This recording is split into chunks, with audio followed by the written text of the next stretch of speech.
tal, amigos? Muy buenas noches. Gracias por acompañarnos aquí en Noticias 7. Enseguida los titulares. La Fiscalía emitirá un dictamen acusatorio en contra de 13 procesados, entre ellos el vicepresidente Jorge Glass. Segura de ti misma, un proyecto más que lucha contra la violencia a la mujer. Con una sesión solemne, la Prefectura del Guaya celebró 197 años de provincialización. Y en lo internacional, la Asamblea Nacional Constituyente aprobó la ley contra el odio, la convivencia pacífica y la tolerancia.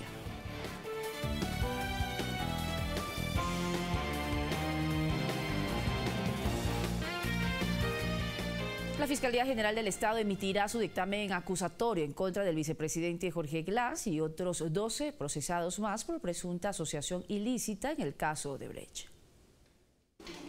A las 8:30 se dieron cita a los abogados de los 18 procesados por asociación ilícita en las investigaciones de la red de corrupción de Odebrecht en el país, para la audiencia preparatoria de juicio. Pero el dictamen abstentivo de Fiscalía para 5 personas, 4 de ellas exfuncionarios de Odebrecht en el país, generó varias reacciones, como la del abogado del segundo mandatario. Voy a pedir su inmediata detención para que asuma las funciones la fiscal subrogante. El fiscal general detalló que José Conceizao Santos, ejecutivo de la constructora, cumple con los elementos de configuración del delito de asociación ilícita. Sin embargo, indicó que no se lo puede juzgar 2 veces por una misma falta y Santos ya fue condenado en Brasil a 8 años de prisión. Además, explicó que la abstención de acusar a los otros 3 funcionarios de Odebrecht se debe a que eran operadores que ejecutaban órdenes de Santos. Un resumen del dictamen abstentivo que contiene prácticamente 40 páginas ha sido colocado en la página oficial de la Fiscalía General del Estado para que esa información no sea tergiversada y no sea utilizada con ningún otro fin. En esta jornada, los abogados de las partes procesales expusieron ante el juez Miguel Jurado argumentos que podrían afectar al proceso. La crítica de todos es que la acusación particular de César Montúfar es ilegal o de procuraduría porque no podrían presentarse. ¿Cómo la existencia de la acusación particular no nos permite defendernos? Y la respuesta es, de modo alguno, nos permite defendernos. El proceso es válido, no se ha violado absolutamente nada aquí. Versiones que serán analizadas por el juez, quien suspendió la diligencia para dar a conocer su resolución este jueves a las 9 de la mañana. De dar paso a la siguiente etapa de la audiencia, el fiscal general expondrá los argumentos por los que acusará a los 13 procesados restantes, entre ellos el vicepresidente y el excontralor. Nosotros seguiremos persiguiendo delitos y no haremos ni permitiremos persecución de personas. Se prevé que esta diligencia que se desarrolle en la Corte Nacional de Justicia dure varios días. Olga Velasco, Ecuador TV.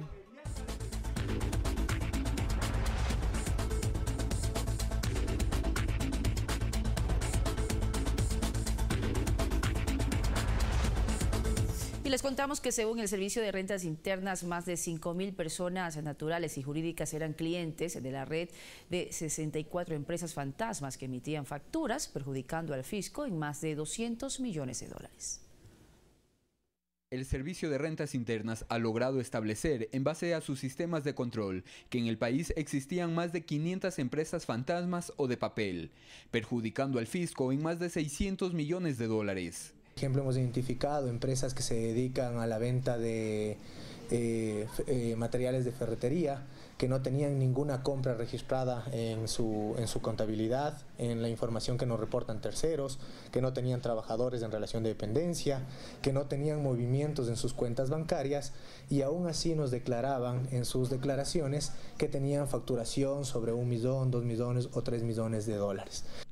Estas empresas emitían documentos tributarios sin que existan transacciones reales de por medio. De esta manera, el contribuyente reducía el monto que por impuestos debía pagar. Este no es un trabajo del último año, sino que venimos realizando desde el 2007, en el cual se fueron ya incorporando o creando el marco jurídico que nos permita poder identificar este tipo de prácticas. En el denominado caso Cabecilla, las investigaciones del SRI, la Fiscalía y la Policía Nacional lograron determinar la existencia de 64 empresas fantasmas que habían facturado 600 millones de dólares, perjudicando al fisco en más de 200 millones por el no pago del impuesto a la renta y del IVA. Creemos que es el caso más grande de defraudación tributaria que hemos tenido en el país en todos los tiempos de la administración tributaria, desmantelando una gran red de vendedores de facturas que generaban un perjuicio a todos los ecuatorianos. Otro de los perjuicios ocasionados por esta práctica ilícita es a los trabajadores, al reportar gastos que no existen. Este tipo de prácticas también tiene una repercusión importante en el cálculo de la participación laboral de los trabajadores, ya que inflan gastos y lo cual disminuye la base imponible sobre la cual se aplica el 15% de participación a trabajadores. Según el SRI, estas empresas aparentemente funcionaban apegadas a la ley y cumplían las exigencias legales. Este tipo de prácticas han llegado a ser tan detalladas, tan minuciosas, que dan cumplimiento a todos los deberes formales del cumplimiento de requisitos, firman actas de reuniones ficticias, presentan balances, presentan informes, dan el cumplimiento generalmente también a todas sus declaraciones de impuestos respecto a que aparentar una supuesta actividad. Sin embargo, los domicilios declarados no existían o no estaban acorde a la actividad económica a la que se dedicaban. Encontrando casos tan aberrantes que como en una empresa, en un hogar humilde, en los sectores más pobres de las ciudades, existían empresas que facturaban 34 millones de dólares, 43 millones de dólares, en fin, en terrenos baldíos se facturaban 9 millones de dólares. Y quienes aparecían como accionistas no tenían conocimiento de serlo. Se constituían o se ponían como accionistas a personas totalmente humildes, como lo que pasó en el caso de Turbomotores, que se utilizaron personas de lugares muy alejados de las ciudades y que no tenían idea de que tenían una obligación tributaria pendiente, y que cuando la administración tributaria hizo los procesos de control, ellos recién se daban cuenta que habían sido suplantadas sus identidades y utilizadas estas facturas para defraudar al fisco. Según el SRI, 5.954 contribuyentes, entre personas naturales y jurídicas, eran clientes de estas 64 empresas de papel. Ha iniciado una fuerte campaña persuasiva inicialmente con todos estos clientes que compraron estas facturas para que presenten de forma voluntaria sus declaraciones sustitutivas, en las cuales registren el pago correcto de sus impuestos de manera voluntaria. También ha iniciado la presentación de más de 200 denuncias penales en contra de todas las personas que no han dado correcto cumplimiento a sus obligaciones tributarias y han utilizado empresas fantasmas. Los servicios de ventas de facturas o asesoría tributaria se ofrecen por Internet. Estos son apetecidos por personas que buscan disminuir el pago de impuestos. Cuidado, hay mucha tentación en esto, ¿no? La gente que comienza recién, los jóvenes profesionales, son tentados a este tipo de engaños con el fisco, y obviamente es peligroso para usted, para su familia. Según el exdirector del Servicio de Rentas Internas, Carlos Marx Carrasco, la evasión de impuestos puede llegar a superar los 40.000 millones de dólares en los últimos 10 años. La evasión de impuestos origina que el gobierno deje de percibir dinero que podría ser destinado a diferentes sectores. Con esa defraudación podía haberse mantenido por lo menos una de las áreas de inversión que demanda la Constitución, que es seguridad, salud o educación. El perjuicio ocasionado por las 64 empresas relacionadas al caso Cabecilla es la inversión que el IES destinó para la construcción y equipamiento del nuevo hospital ubicado en el sur de Quito, o correspondería a la construcción de 25 unidades del Milenio. Esa es la legítima defraudación, y obviamente eso que deje de percibir el fisco es gravísimo. Según el Código Integral Penal, la defraudación tributaria es sancionada con una pena de 3 a 5 años de prisión. En este delito incurren tanto la persona que vende facturas como las que compran. Rodrigo Galvez, Ecuador TV. El Instituto de Estadísticas y Censos, INEC, publicó las cifras de inflación de este mes. La inflación mensual fue de menos 0,14%, la anual de menos 0,09% y la acumulada de menos de 0,10%, mientras que las variaciones mensuales de precios de alimentos y bebidas no alcohólicas y la de transporte son las que más aportaron. El valor de la canasta familiar básica se ubicó en $708. Una firma de consultoría empresarial privada presentó en Quito los resultados de la encuesta general de remuneraciones capítulo Ecuador.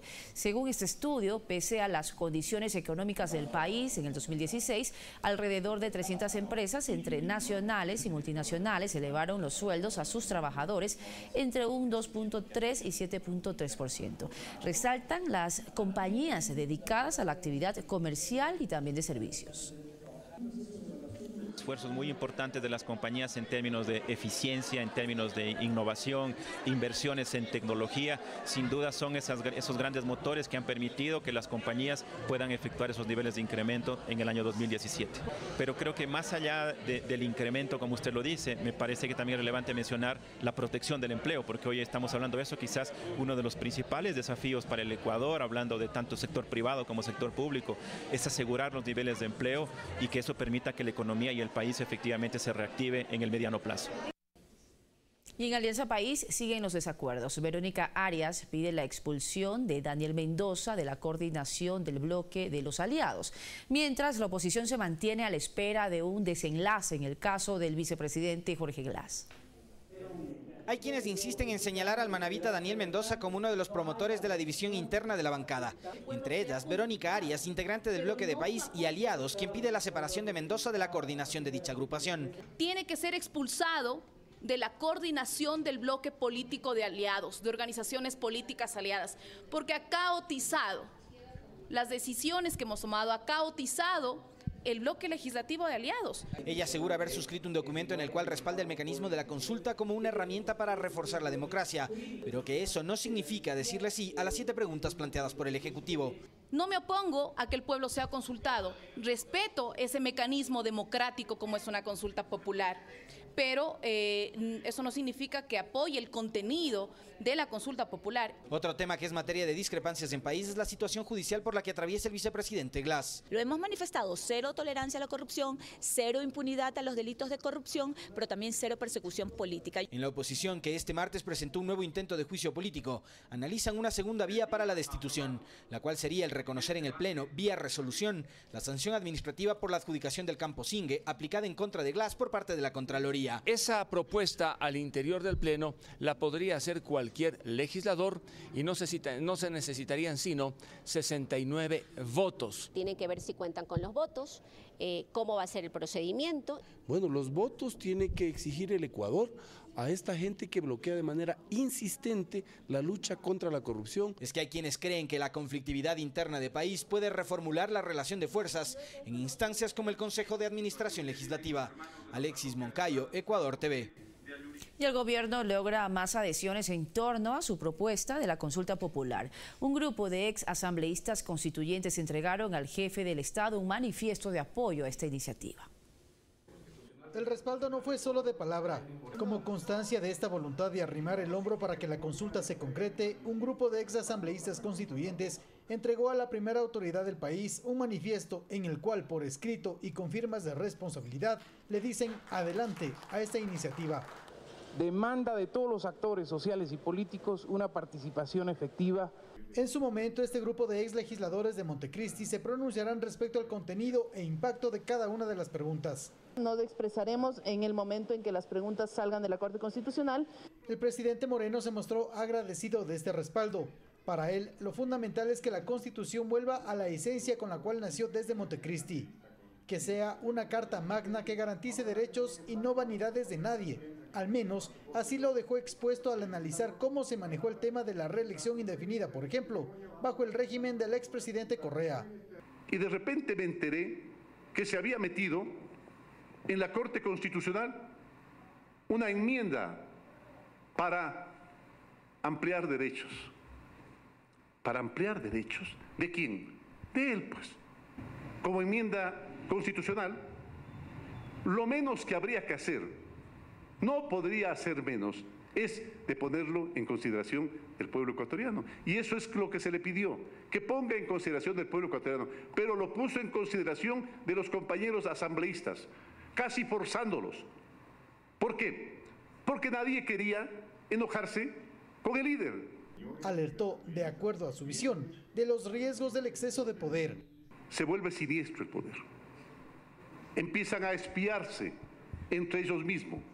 Empiezan a poner cámaras para grabar al amigo, al compañero, al integrante del buró, que viene a visitarme, graba cámaras para grabarle y después poder extorsionar. Reclamó a quienes critican su manejo del gobierno. El momento en que me dicen proteja a la gente corrupta, no me reclamen lealtad, por favor. Y que su gestión, dijo, se centra en un trabajo silencioso, alejado del ruido y de una propaganda bombardeante. Que si es que no se cacarea como antes todos los días, a cada hora. No se ha puesto, no. Estamos construyendo miles de casas. De paso, envió un mensaje a los integrantes de la agrupación política que preside. Por favor, abandonemos egos, abandonemos vanidades. ¿De qué sirven? ¿Para qué sirven? Para ridiculizarnos a nosotros mismos. Javier Ceballos, Ecuador TV. Ayúdanos a encontrar a Santiago Roberto Portilla Velasco, de 20 años. Desapareció el 6 de noviembre. Se lo vio por última vez en el sector Los Rosales. Cualquier información usted se puede comunicar al teléfono 099 28 33 43 9.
Regresamos con más noticias. Les contamos que el proyecto Segura de Ti Misma se presentó en Guayaquil. Rocío González de Moreno, la ministra del Deporte y la representante de ONU Mujeres participaron de esta jornada. Con el objetivo de apoyar toda una vida sin violencia, nace Segura de Ti Misma, proyecto promovido desde el Ministerio del Deporte que dará cobertura a mujeres de las 24 provincias del país. Estamos ejecutándolo con los puntos de Ecuador Ejercítate. Los puntos tienen movilidad, ciertas veces buscamos cercanías de donde estamos ubicados a otros lugares donde nos requieren. El judo es una de las artes marciales más practicadas en el mundo entero, no solo por la educación física integral, disciplina, confianza y sobre todo es aplicado como un mecanismo de defensa personal. Reconocidos judokas del país estarán a cargo de la inducción gratuita. Judo y el jiu-jitsu están ahí como a la par para evitar esos abusos para las mujeres, entonces hombres tienen que estar preparados porque ahorita sí ya se vienen unas guerreras. Según estadísticas del Ministerio de Justicia, 6 de cada 10 mujeres han sido víctimas de violencia. El 26% de mujeres adolescentes son víctimas de violencia física, psicológica o sexual. Y 117 mujeres denuncian violencia psicológica cada día por su pareja o expareja. Frente a estas cifras, entre la cartera de Estado y la ONU Mujeres se firmó un convenio de cooperación que fortalece la iniciativa gubernamental Ni Una Menos a través de la práctica del deporte, donde también interviene la Federación Mundial de Judo. Y las mujeres estamos en un plano especial porque somos las que damos vida y las que cuidamos de esa vida. Bueno, apoyarnos entre todas las mujeres, juntas podemos hacerlo mejor. Ahora hemos firmado el convenio, pero la idea es ya hacer un poco de números y establecer un plan de trabajo para los próximos 2 años. Se espera que al menos 6.400 mujeres acudan a los puntos de entrenamiento donde practicarán judo 3 veces por semana durante 3 meses. La primera etapa del proyecto finalizará en enero de 2018. Guadalupe Ayoví, Ecuador TV. Y el titular del Consejo de la Judicatura, Gustavo Yalc, compareció ante la Comisión Ocasional AMPETRA en la Asamblea, donde se investigan los casos de abusos a menores de edad en escuelas y también en los colegios. En total, según el funcionario, el sistema judicial ha receptado 4.864 denuncias de acoso sexual a menores. Pero muchas de esas denuncias caen en el abandono o no llegan a ser judicializadas. De las que se judicializan son alrededor de 2.500. Es decir, el 51% más o menos de esas denuncias llegan a ser judicializados, es decir, a conocimiento de los jueces. Ante las estadísticas escalofriantes expuestas por la Judicatura, los legisladores esperan dar respuestas contundentes para evitar que esto se vuelva a repetir. Establecer una coordinación interinstitucional que responda a una política de Estado, la prevención, el seguimiento y la reparación. Para dar seguimiento a estos casos, Yalga asegura es necesario implementar un sistema que proteja a la víctima y sus familiares. Porque la gente tiene que conocer sus derechos, cómo ejercer y ejecutar sus derechos. En lo que fue la 9ª sesión de la Comisión Especializada AMPETRA se plantearon otras iniciativas, como por ejemplo que se reduzca el plazo para la indagación y se aceleren los procesos investigativos. Proponer que esto se reduzca en un año. En un año no necesariamente cerrar definitivamente el caso, sino tener algún resultado. En lo administrativo han existido sanciones para los jueces que han dilatado procesos. Que hay casos en los cuales hay dilaciones y los que hemos conocido han sido sancionados incluso con la destitución de funcionarios. En Ecuador hay 7.784 operadores de justicia capacitados para atender casos de violencia sexual. Alexis Moncayo, Ecuador TV. Y erradicar el trabajo infantil, esta ocasión en limpieza, ilustrado de calzado, es el objetivo del Gobierno Nacional. Y para lograrlo, el Ministerio de Inclusión Económica y Social puso en marcha el protocolo intersectorial para la prevención y erradicación del trabajo infantil, que ha sido consensuado técnicamente con todos los ministerios, los que intervienen con la DINAPEN, con el Ministerio de Justicia, el Ministerio de Salud, para articuladamente tomar decisiones. Según el ministro Espinel, en el país todavía existen índices elevados del número de menores inmersos en tareas laborales. Alrededor del Ecuador es 4.9% en la población de niños y adolescentes, lo que quiere decir que tenemos como Ministerio de Inclusión Económica y Social y todas las autoridades del Estado y los ciudadanos erradicar este mal. Con la aplicación de políticas públicas en los últimos años se logró erradicar el trabajo infantil en basurales, pero ahora se apunta a otros ámbitos en los cuales los menores todavía son explotados. Del último levantamiento que hicimos en el centro histórico se encuentran alrededor de 900 niños, niñas y adolescentes en situación de trabajo infantil, específicamente lavado ilustrado de calzado. El lanzamiento del programa se desarrolló en el Salón del Ex Senado de la Asamblea Nacional. Alexis Moncayo, Ecuador TV.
Regresamos con la información internacional. La Asamblea Constituyente de Venezuela aprobó la ley contra el odio. Además, el Tribunal Constitucional de España anuló la declaración de independencia de Cataluña. 4 personas murieron en el municipio de Corinto, en Colombia, tras el desborde del río Paila. El gobernador del Cauca también confirmó que 18 personas están desaparecidas y hay 26 heridos. Militares, miembros de la policía y de la defensa civil realizan las labores de limpieza y ayudan a los damnificados a recuperar sus enseres, ya que sus casas se destruyeron. En Venezuela, la Asamblea Nacional Constituyente aprobó la ley contra el odio, la convivencia pacífica y la tolerancia. Esta normativa revocará la concesión de medios de comunicación si difunden mensajes de odio nacional, racial, político o de cualquier otra naturaleza. Además, permitirá que el Estado ordene a los medios públicos o privados difundir mensajes destinados a promover la paz por un periodo de 30 minutos cada semana. Estados Unidos publicó las nuevas restricciones para los viajes y el comercio con Cuba. Sus habitantes tendrán prohibido hacer transacciones con 180 entidades cubanas controladas por los servicios militares de inteligencia y de seguridad. Además, los viajes individuales de estadounidenses a la isla para abrir contactos con el pueblo cubano que no tengan carácter académico ya no estarán autorizados. El Tribunal Constitucional de España anuló la declaración unilateral de independencia acordada el pasado 27 de octubre por el Parlamento de la Comunidad Autónoma de Cataluña, mientras que en las calles se realizó una huelga general en respaldo a las autoridades de la Generalitat. Varias carreteras de acceso a otras ciudades y países como Francia fueron bloqueadas. Los 21 países que integran el Foro de Cooperación Económica de Asia-Pacífico participan desde este miércoles hasta el próximo sábado en la cumbre de líderes que se realiza en Vietnam. En la primera cita de los ministros de Economía y de Relaciones Exteriores, hasta el momento no hay ningún acuerdo sobre la apertura de los mercados y otros temas estratégicos. Fernanda de la Bastida, Ecuador TV. Y bien, así finalizamos este informativo. Gracias por su compañía. Quédese con nosotros, con Ecuador TV. Buenas noches.